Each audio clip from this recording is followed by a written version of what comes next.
For Norwegian Roald Amundsen, failure was not an option. Already famous for sailing through the Northwest Passage from the Canadian Arctic to the Pacific, that victory was not enough.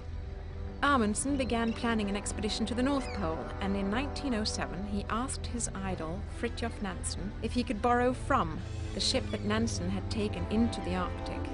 Unlike other boats, Fram would respond to sideways pressure by being pushed upwards, rising out of the pack to sit above the ice. Amundsen planned and calculated every aspect of the expedition with only the vision of success in mind. In 1909, he was completing his plans to drift to the North Pole in the ice pack when the news was broadcast across the world. The North Pole is reached. The American Commander Robert Peary had reached it by dog sled. Why would he want to go north now? Even if he reached the North Pole, there would be no prize in coming second. There was only one trophy left, the South Pole. At once, Amundsen switched targets and began to plan for a trip south, though he never told anyone except for 2 or 3 of his closest associates. Even Nansen wasn't told. Shackleton had reached within 100 miles of it the year before. Robert Scott was preparing for another attempt. The urge to tell Nansen must have been immense, but what if Nansen refused to lend Fram for a journey that he himself was preparing to travel? Amundsen chose not to take the risk. Fram left the Oslo fjord on 7th of June 1910. Before she sailed, the King and Queen of Norway visited her, carrying the hopes of so many Norwegians. Nansen watched him sail away from the quay with Amundsen on the bridge. Despite his kindness, he said it was the bitterest hour of my life. As far as everyone knew, Amundsen was starting another Arctic expedition. Only 4 of his crew knew the truth: Amundsen himself, his second-in-command Captain Nilsen, and the 2 first officers, one of whom was Lieutenant Prestrud. In Madeira, Amundsen revealed the truth. He was traveling south, not north. His goal was the South Pole. He even sent a cable to Captain Scott in Melbourne. It read simply, "I'm going south. Stop. Amundsen, stop." The race was on.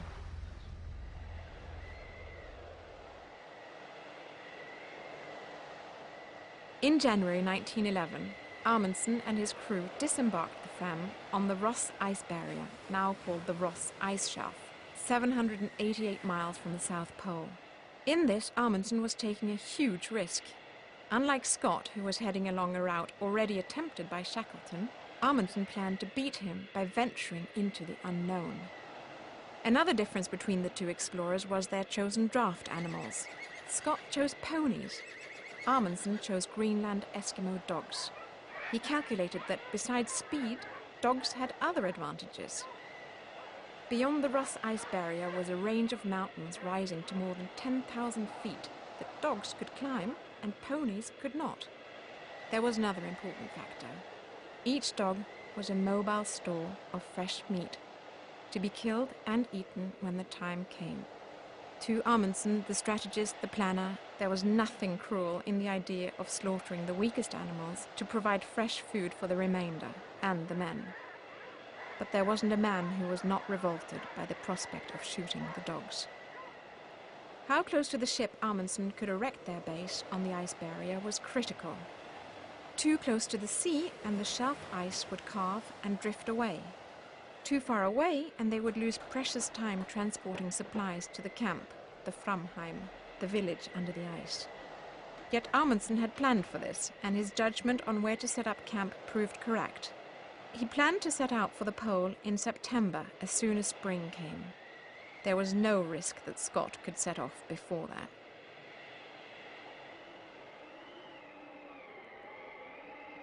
By the 27th of August, they were ready to start on the last 788 miles of the long journey. The men were healthy. Amundsen, with his capacity for attention to detail that so often marks the difference between success and failure, had calculated what types and quantities of food would be necessary. After 15 miles, however, bad weather forced him to return to camp. The temperature fell from 8 degrees centigrade to below 49 degrees centigrade. The breath of men and dogs freezes the moment it hits the air, wrote Amundsen. After the false start, Amundsen waited a month before leaving with a smaller party. Along with 4 sleds, he took Bjaaland, Hassel, Wisting and Hansen. The dogs were magnificent, wrote Amundsen, twisting and turning their way through the mountains across a maze of crevasses. There were steep descents to negotiate as well as climbs. The drops were sometimes terrifying. In 4 days, Amundsen had brought the whole expedition up 11,000 feet of frozen rock and ice, sleds, dogs and men. They estimated they were 6 days ahead of schedule and would have believed they had a very real chance to beating Scott. They made camp on 20th of November at a place that Amundsen had named Butchers. This was where they were going to kill the dogs. After shooting the 24 weakest dogs, they abandoned one of the sleds and divided the remaining 18 dogs into 3 teams of 6. But just as they were about to depart, the weather turned. The wind transformed the snow into a solid, blinding wall. There was no chance of getting through. They sat in the tent for 4 days.